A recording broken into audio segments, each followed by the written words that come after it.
Sekarang cream cheese petai ni kita ambil 200. Masuk dalam bekas ni yang ada krim tu.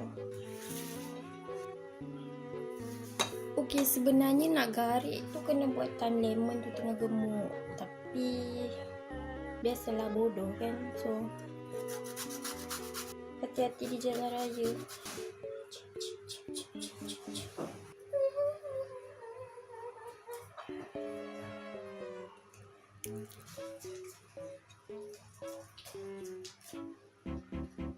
Tambah juice lemon, sudu,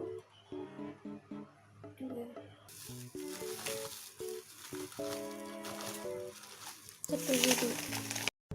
Zing zing zing zing zing zing zing zing zing zing zing zing zing zing zing zing zing.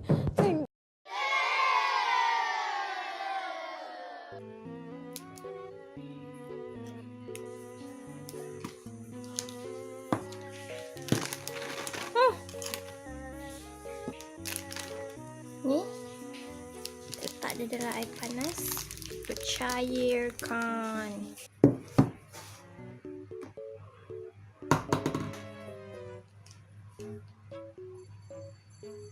I believe you can cook. You should believe, 'cause I believe in you. You just have to try and trust your gut. Nak ratakan pakai sudu ke tak?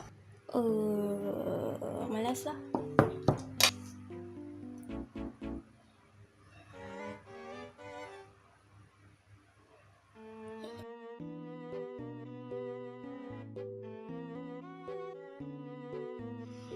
So this is my cheesecake.